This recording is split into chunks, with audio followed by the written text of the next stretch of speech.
Welcome all, I'm Edgar Papke, and this is the very first Kentro podcast from the core.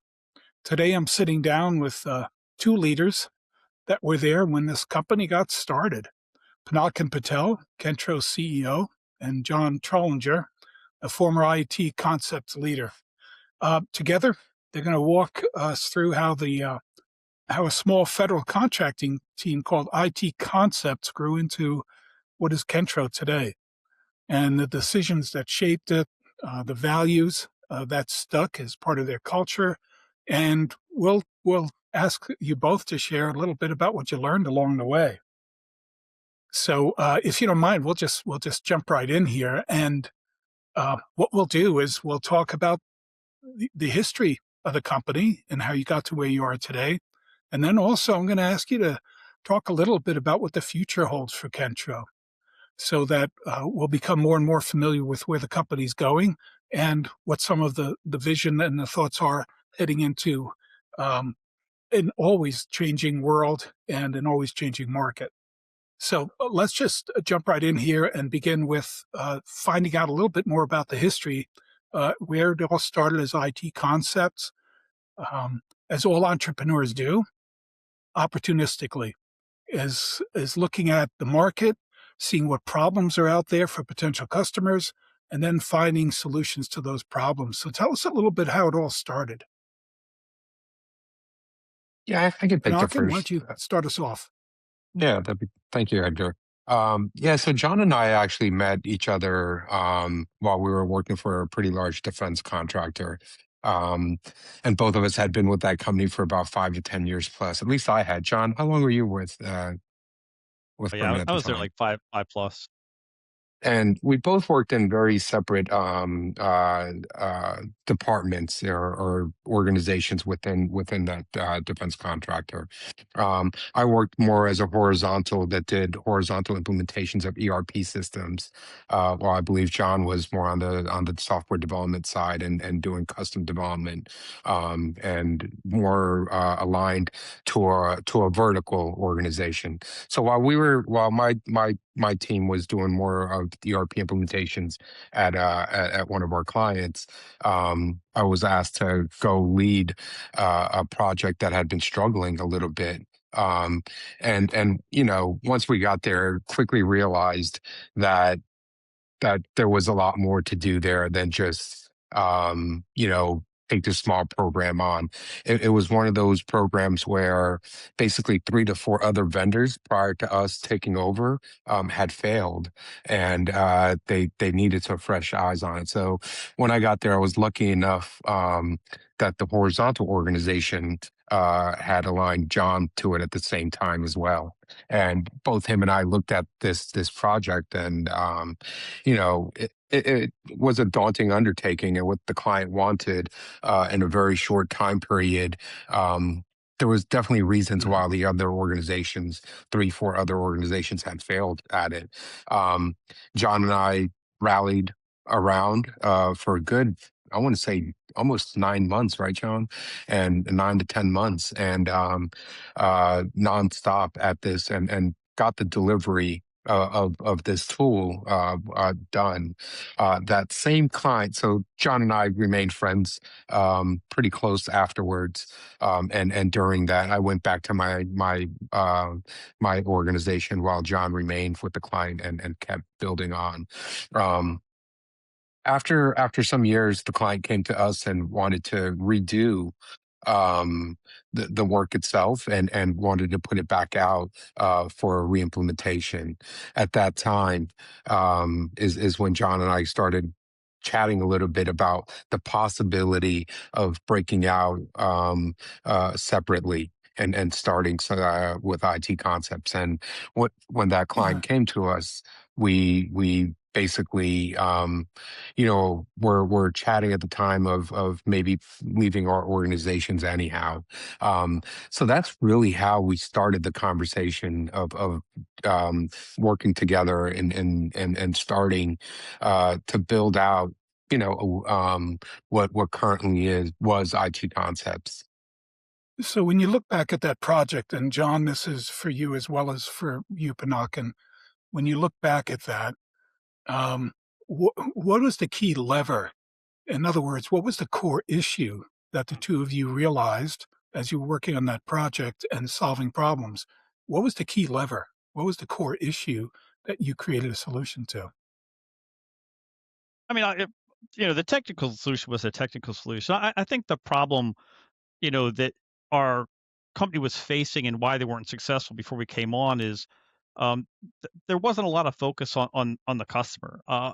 They had a lot of people that were trying to, I think they had three project managers when I showed up, and they had almost one project manager for every three developers, which was ridiculous. And they were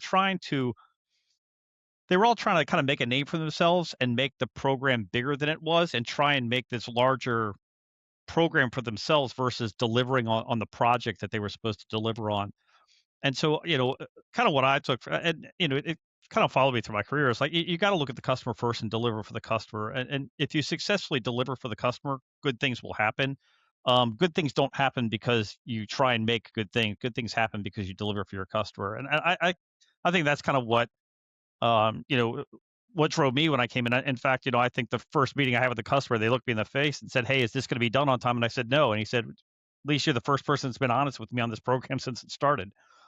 So to be able to earn that trust and work backwards from what the customer wants, and just try and provide that perspective versus trying to be the big machine and trying to work your way up into a bigger role or a big promotion or something instead of focusing on that program. Because I think that's kind of a lot what was happening, and why it wasn't successful when we showed up.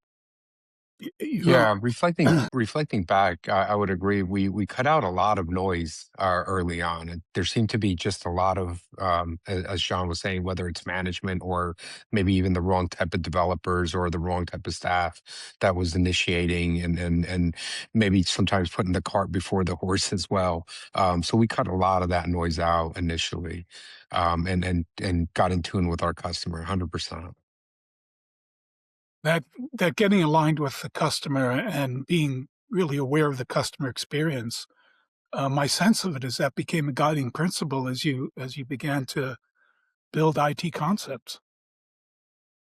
Yeah, I would say, John and I were always aligned from that perspective when we started talking about starting a firm. Was, hey, you know what? Why why aren't things working where we are first, and making sure that we can plan around those things, or we're accounting for those things, right? And number one was always, hey, keep the customer in mind. Second, I would say, was the culture piece, that we wanted to make sure that we had a company where folks could grow, because we were asking a lot of our friends and family to join early on, right? So wanted to make sure that we were doing right by the folks that were working for us. I think both of those things, that customer centric as well as the culture, keeping the employees at the center as well, of everything we've done, has led, uh, to a lot of our Kentro success, but was definitely the guiding side, and the foundational side for ITC. John, your thoughts? Yeah, I mean, I think there was a few things. One, we looked at the organization we were working for, and we both kind of worked for different departments of the organization, but had the same problems where, they would do things again, like, we would shape work to get sole source to us, and the organization would be like, "Hey, let's do a bid no bid for this." And the reason they wanted to do the bid no bid is because everybody who signed up to be part of the bid no bid team would be part of the bonus if the contract was awarded. I'm like, wait, so I shaped this contract, got it sole sourced, and then you want to have a bid no bid decision so you guys can eat all the bonus, and we can't share it across the people that actually made it happen. And so, like, I think that's when we started, ITC. Like, one of the things we really wanted to do is, hey, give back to the employees, right? Like, if you're helping us Yeah, win, you get a win too. Um, because it was just crazy stuff like that that just really started to bother us. It's like you're not focusing on the right thing. You're not focusing on the customer and the customer's problem. I mean, we had divisions that were competing each other for the same work instead of working together on it. A lot of things just didn't make sense. And you know, to be fair to the big company, right? I mean, it was a big company problem. It wasn't just them. I mean, if you look at any of the big government contractors, they all do the same sort of thing. And I think that's where we were like, why do we want to be part of this big contracting machine anymore instead of kind of setting our own course and seeing if we can do it differently from a small perspective and try and I think it's funny because like we always wanted to, oh, we're going to stay small, but Pinakin's like, I love to win, so let's keep chasing stuff. Staying small was like So, what was a catchphrase more than a thing. But I think we wanted to have the small business environment That's what, with large customers and a large client base. did you feel, John? I know that you two are alike in a lot of ways, and I get a sense of that as I'm listening to you, and you speak the language of customer focus and building an organization that really has a lot of respect for its people. And as you scale it, and you think about scaling it, what does that look like? Uh, is there a difference? I mean, Pinakin's thinking bigger, you're thinking this small, and eventually it's a small company feel in a larger context. Uh, I'd like to just the two of you, um, are you aligned on risk taking, or were you aligned on risk taking early on, or was that a conversation that required more depth? I think we were aligned on risk taking. I think it's the risks we took. Maybe sometimes we weren't aligned on. Like, right. there were some things Is Pinakin that? chased. I'm sorry, that's one and the same as far as I can tell. Well, Please go no, ahead. no, like I was willing to go after big wins, but like when it was managing parking garages at airports, I was like, well, that really doesn't fit under the umbrella of IT concepts. And Panakin's like, yeah, but we could win it. I'm like, we could take the risk and win that, but we really want to be managing parking garages. So I think not that not that Panakin went out after a lot of outlandish things. That's just my favorite is when we were trying to chase some. I was like, maybe I'll get free parking when I travel. I don't know. Maybe there's something in it for me, but you know, I think we both were willing to take risks. I think um, there was a difference in sometimes of the risks that Pinakin wanted to take versus the risks I wanted to take. But like you can't start a small business and not take risks. I mean, and we took a risk Yeah, quitting our jobs. I mean, I had a mortgage, I had kids. Like my wife's like, "What are you doing?" I was like, "Well, we'll see. We got some money in savings. Hopefully it'll all work out, and we won't have to count on that." But the life, the life of the entrepreneur, right? Getting started in that way, and the competencies that you both brought to the table, um, competencies that I'm sure were like in some ways. But what specific competencies and skill sets did you both bring to create the success you did? I think that was really our strength, that we were able to leverage our individual strengths into the collective. And, I think, yeah, and agree on the risk taking side as well, right? I think when we were small, we were trying to go after anything we can to try to get revenue in and quickly learn that not all revenue is good revenue. Um, I've but heard that said yeah, before. and on the competency side, I think, originally when we started, there were three of us, and all three of us were really drastically different to what we brought to the table. While I was a little bit stronger on the programmatics, financial, and sort of the BD track, John's very strong technically, and our other partner at the time was more on the operational side. I think the thing we quickly found, was who could scale those skills very, very quickly into other areas, and where can we make sure that where things are sort of in between those skills are being filled. But I think that was actually a really, really strong part of us starting together as well. Just how we complemented each other from a skills perspective. yeah, I agree. I mean, we came from different backgrounds on what we did professionally. So to be able to mix those different professional backgrounds, um, it, it, we had the same kind of focus on customer, which was good. Like we knew what we wanted to do, and we all agreed there. But we all had our different views of what that looked like. I knew what a customer needed from a technical perspective. Panakin knew how to do the program management stuff to ensure that delivery happened there. So I think we had the skill sets to build it. Now, knowing what we know now, will we have done it differently? Oh, hell yeah, I would have done a lot of things differently. Well, give us a couple of examples of that. What going back for Pinakin and John, what are some of the I would have done it differently items? There was times where Panakin chased shiny things, which I think I would have been more vocal in trying to stop. But I also think on my side, I would have work to understand the business development cycle a lot more. I know it so much better than I knew then. I'm like, man, like I wasted time doing things that I thought were beneficial that, looking back, I was like, well, that wasn't beneficial at all. It wasn't going to help us win work, right? That's not how you win work. So to be able to kind of look back and say, yeah, I just wasn't the way I should have been doing things. And I think, there's some trade-offs we had to make when we were small that, maybe we wouldn't have done again. Like we would always make deals. Hey, well, if we win this work, we'll give you 3 bodies. If you give us 2 bodies over there, Right. none of that ever really worked out to our advantage. I don't think. I mean, maybe it gave us a little revenue at the time, but again, like Pinakin said, not all revenue is good revenue, and sometimes it gave us more headaches than the revenue was worth. Yeah, I think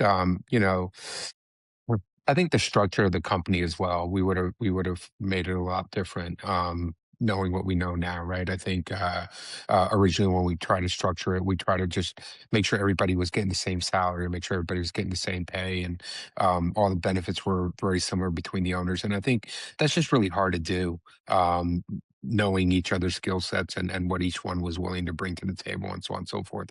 So I think from that perspective, the structure of the company, I would have done a lot differently as well.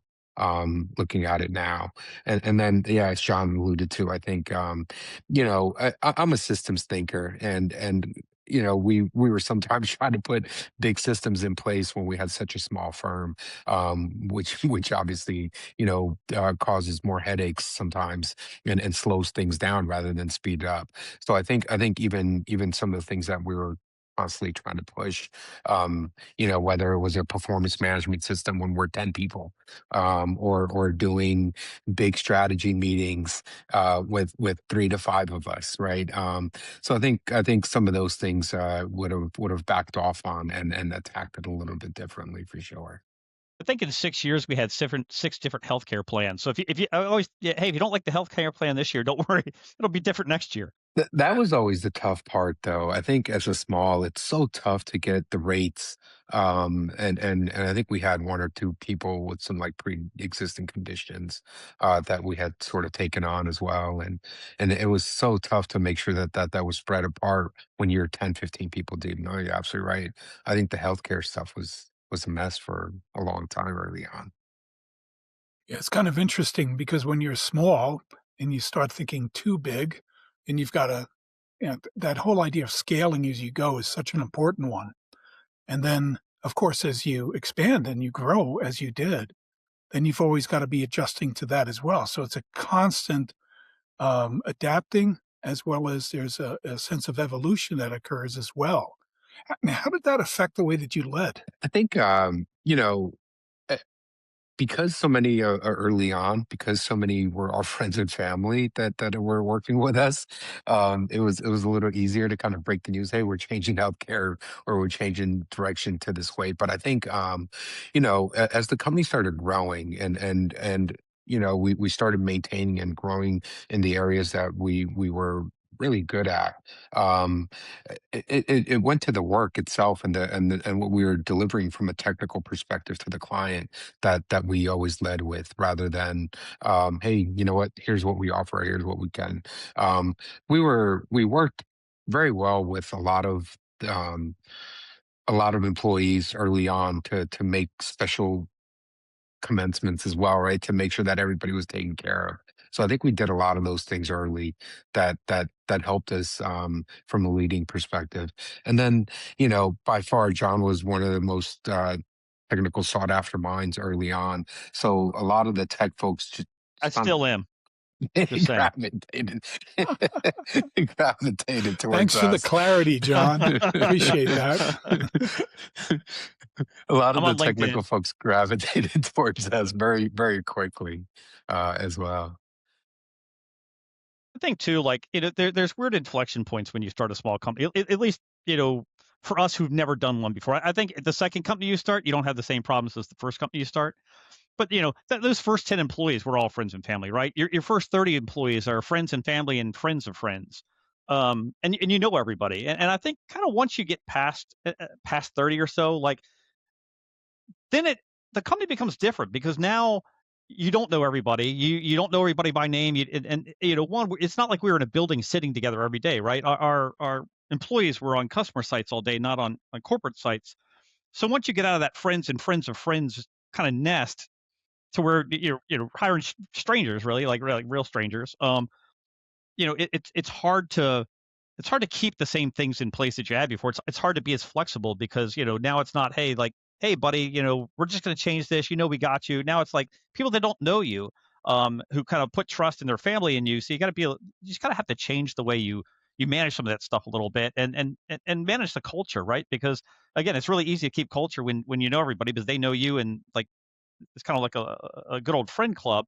Once you get past that, trying to maintain that culture and convince new people that the culture is right and why it's good, um, it really becomes challenging. And I can't even imagine what it's like now with the size the company is to try and maintain any of that. Yeah, it's kind of Yeah, interesting too because when yes, go ahead, Pinakin. no, no, I was going to say, for the first 5, 6 years, we remained very stagnant as well. We didn't grow really until that 2019, 2018 time frame. 2019 probably is really when we started expanding out. But those first 5, 6 years were very, very stagnant as well. And I think that led to some of those things that John talked about, right? Like, hey, how can we grow revenue? How can we get into other areas?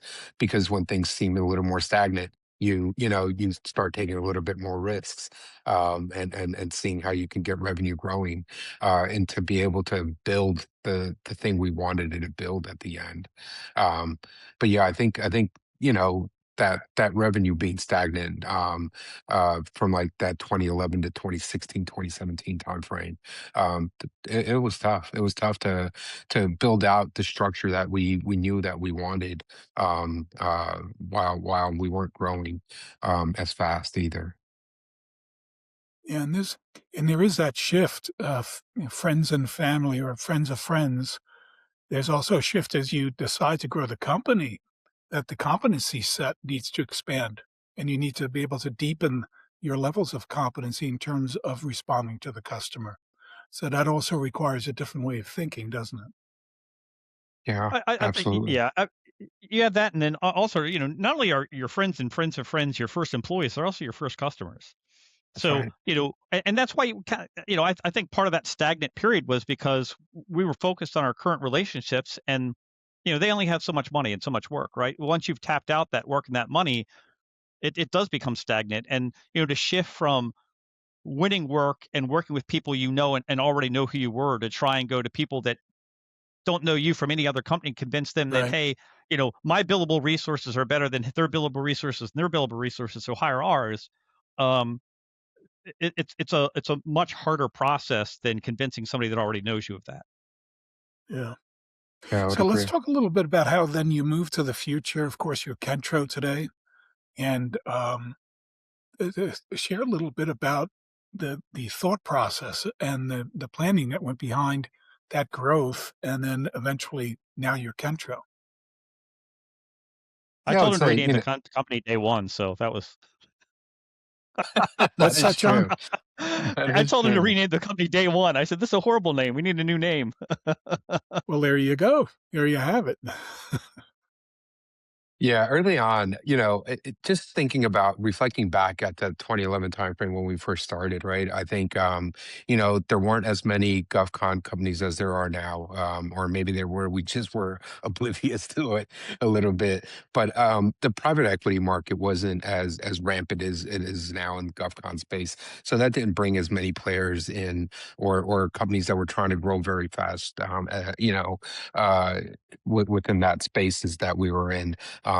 But as the market started evolving from that 2018 to where we are now timeframe, and I would say that's really when we kind of got opened up to that side of it, and started seeing some of the things that some of the small companies were doing to kind of grow into that space, and grow into the with the market. And most of them are private equity backed, right? And we looked at ourselves and we're like, well, that's not who we are, right? We're always going to be founder led, and we don't have a backing towards us because most of our work at the time was small business and wasn't full and open. So it's not like private equity was very interested in us either. Um, so then, how do we continue to make that shift, and how do we continue to evolve? And as John alluded to, right, I think early on we definitely recognized that there was an ITC federal, and the name itself was just very uh I guess not different than anybody else's out there, right? There was ITC Federal. There's various iterations of the company name that were out there, very similar color schemes. Um, and kind of going through over the years, as Sean talked to about from 2011 to 2018, 2019 timeframe, um, you know, we were doing a little bit more than just IT related work as well. Where we had some human capital type contracts and some human capital work. We had some folks doing some business and analytics and things sort of just a little bit more outside the infrastructure realm or just straight development space that we originally thought we were going to be building into.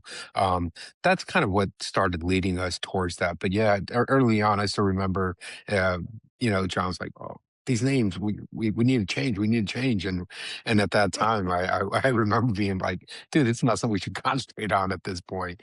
But again, going back to if we were able to do it again, for sure, it would have made it a lot easier to make that change earlier on than we did when we did. Well, it's always interesting when we look back, then, yeah, we could have, right? The coulda, shoulda show up a lot. What I'd like to do is come back to something as you grew and evolved, and that is I'm gonna bring you back to the customer experience and where you are today and where Kentro's at today. And is the differentiator, does it differ from what it was back then? Is it consistent, or how do you describe it differently today? Yeah, I would say we describe it a little differently, but I think that the ethos is very similar.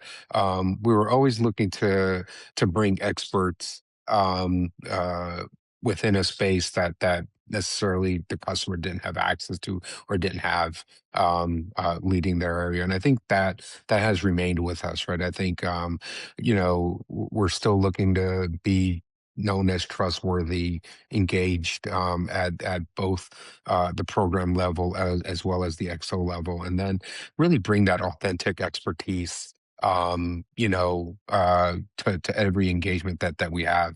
I think that's what has helped us sort of remain on track and remain focused, and definitely has helped with the growth side. But John, early on, I mean, you were pretty good at making sure that we didn't just put any other developer on. We found, even if they were mid-tier developers, we found folks that could add to the skill sets of the team itself, rather than just putting billable resources on. I don't think I ever remember like saying, okay, yeah, this person comes on and they can do XYZ, but they can't do ABC, and we would shy away from that. We would always try to bring on folks that could do all of it.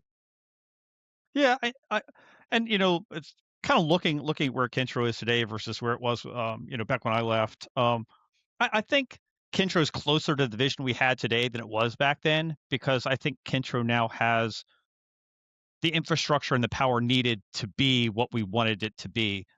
Which again, when you're 30 employees, it's really hard to be very altruistic to your views and say, well, this is what we want to do. Like, we knew what we wanted to do, but like, when you're 30 employees, you're like, yeah, we need to bring in revenue, and you do things that you originally probably didn't want to do. And I think now that Kintra is the size that it is, you can be a little more selective and say, yeah, it doesn't make sense for us to chase that. That's not revenue that we should spend our time on.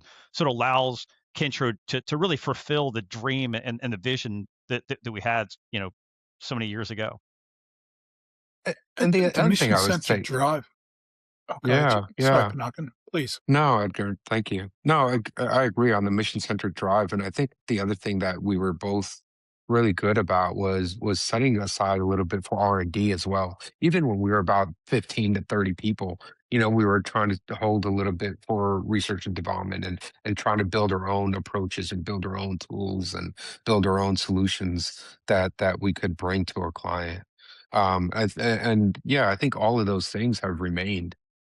as a part of the firm for sure. I was going to ask you how integrated innovation is, if you're that mission centric in terms of thinking, and your thoughts. What I'd like to know is where are you today, and with AI, what do you see as being the present and future context that you're operating in, and what about your vision and strategy towards that?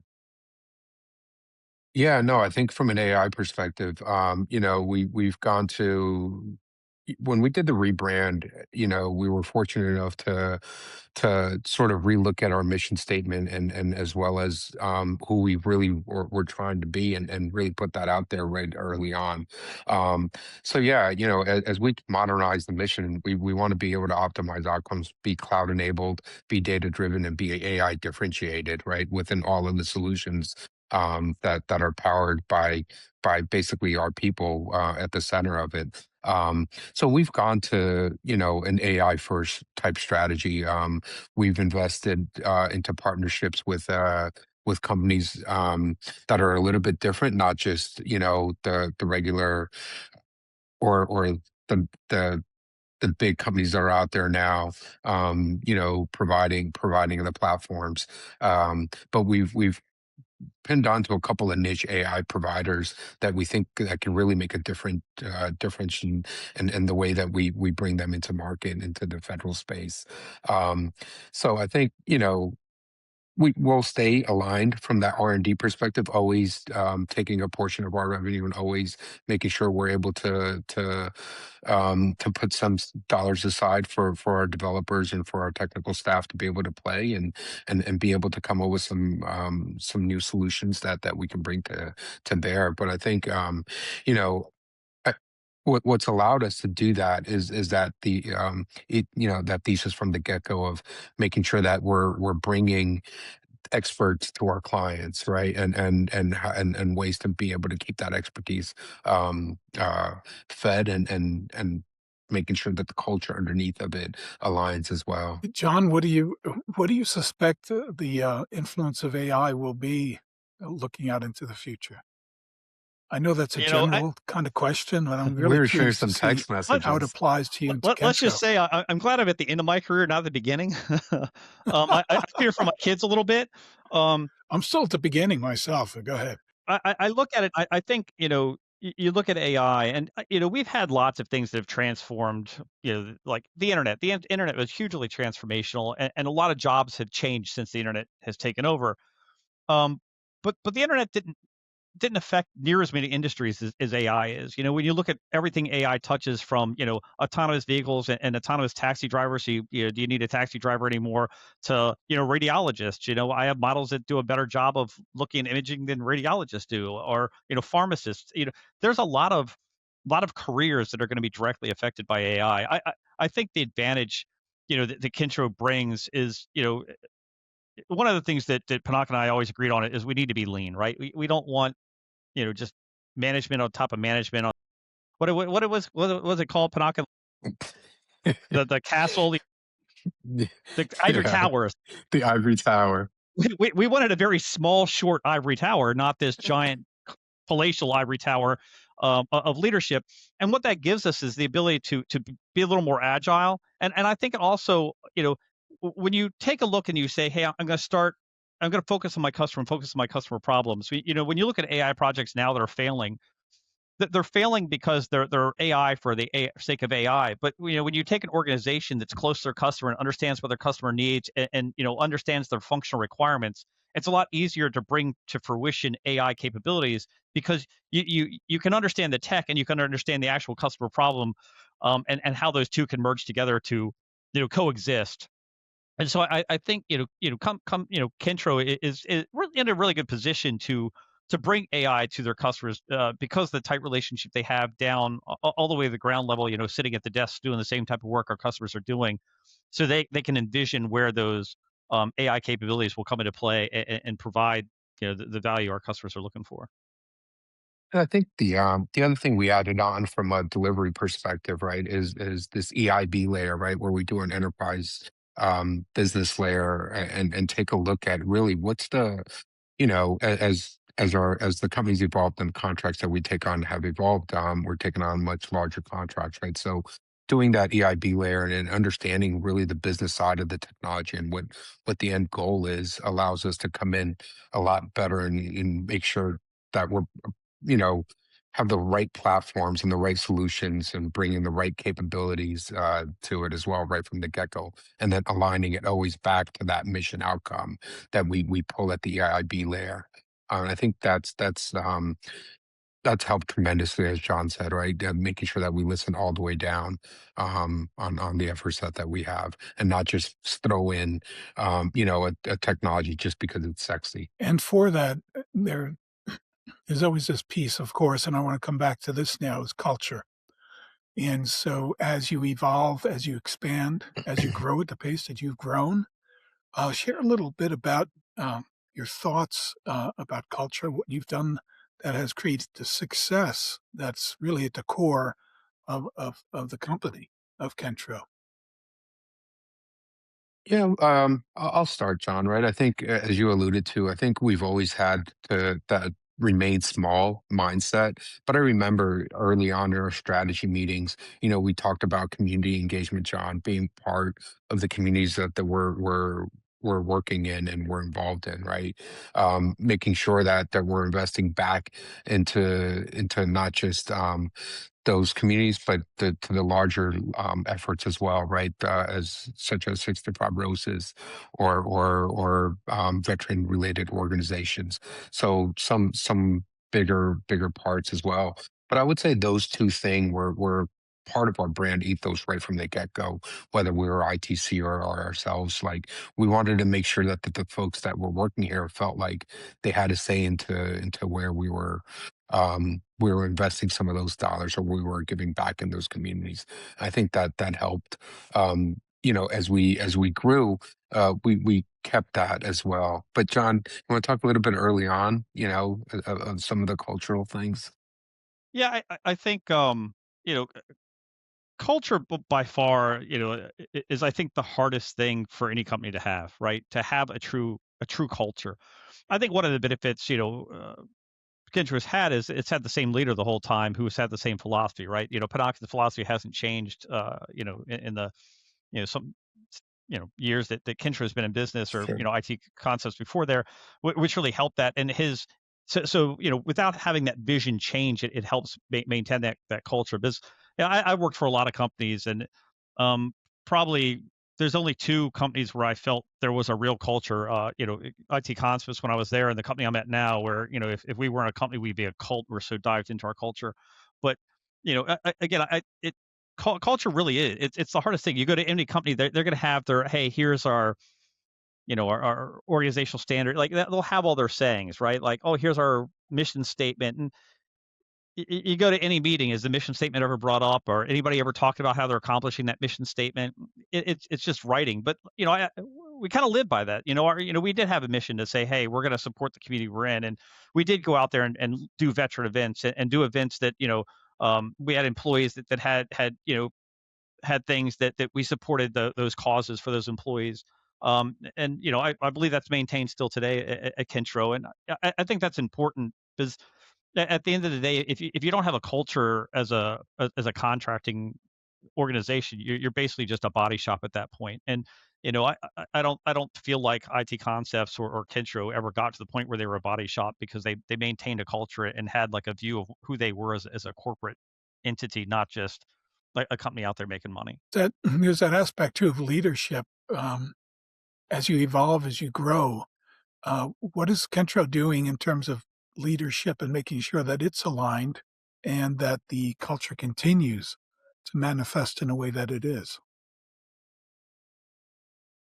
Yeah, I think, Edgar, as you know, like in that 2019, 2020 timeframe is when I really started taking some of those Vitstage courses and started thinking about sort of the expansion of the leadership program and how do we lead, right? So right at that time is when we got into the true alignment side of it, and really started seeing how we could align not just our culture, our vision of who we were trying to serve as the customer, our leadership style and sort of our delivery mechanisms, how do we start that alignment, and really that true alignment piece has helped us tremendously in bringing on leaders that necessarily may not have been thought of first for the jobs that we've brought them into, but making sure that they were aligned in our delivery and in our culture, in our in our customer set. And I think that true alignment framework has really helped us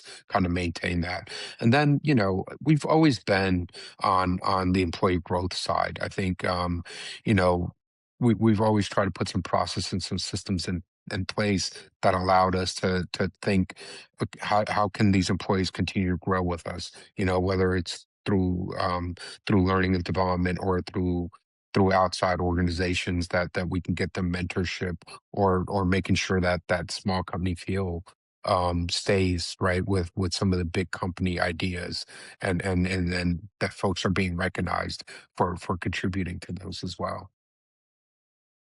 As you look ahead into the future now, 3, 5 years from now, what's the story that you'd like to be told about Kentro? I feel like that one's for me, John, but No, um I feel like that the original founder was probably one of the smartest guys around, and more companies should, found companies based off of his knowledge and Yeah, experience, and and the bring him back CEO for was okay too. podcasts.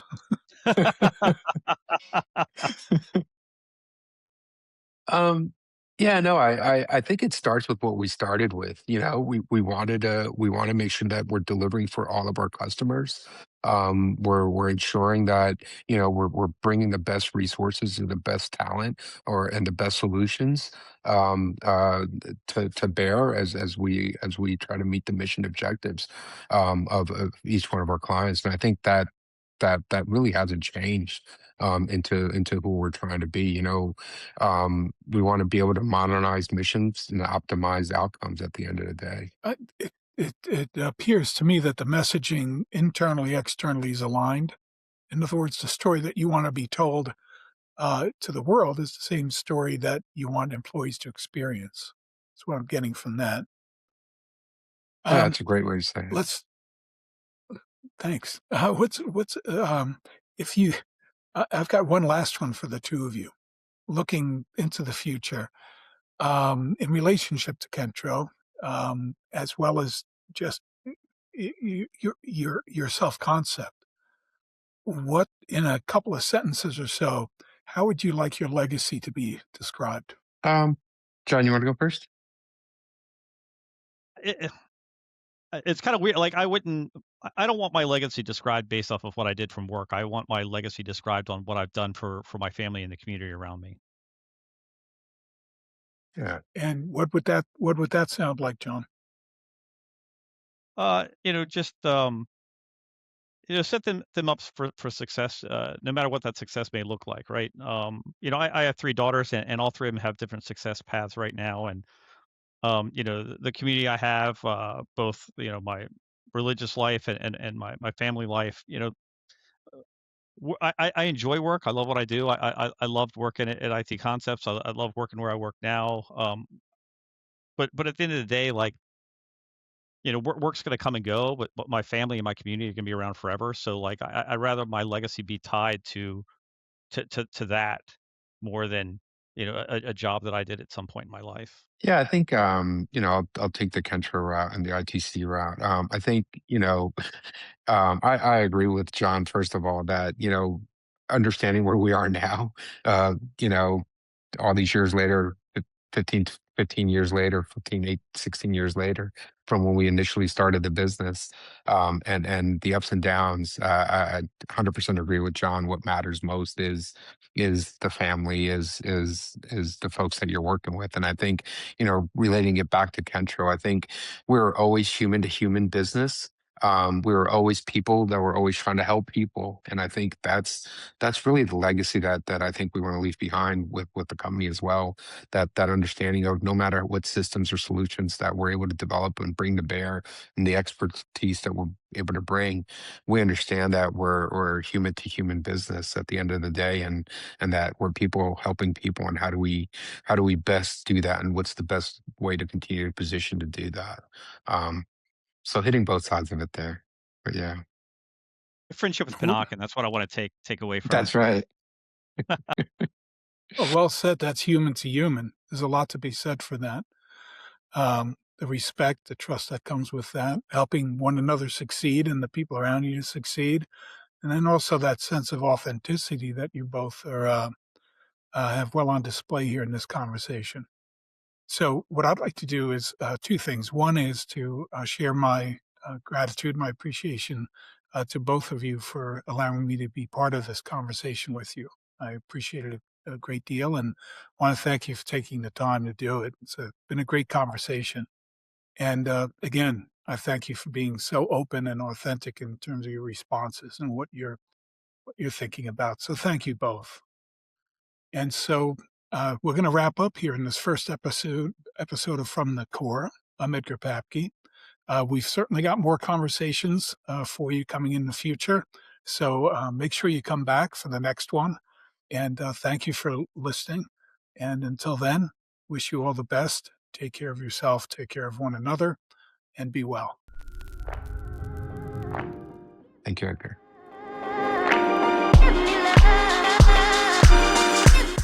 I lost think you were video for trying to- everybody like 5 minutes in. I was the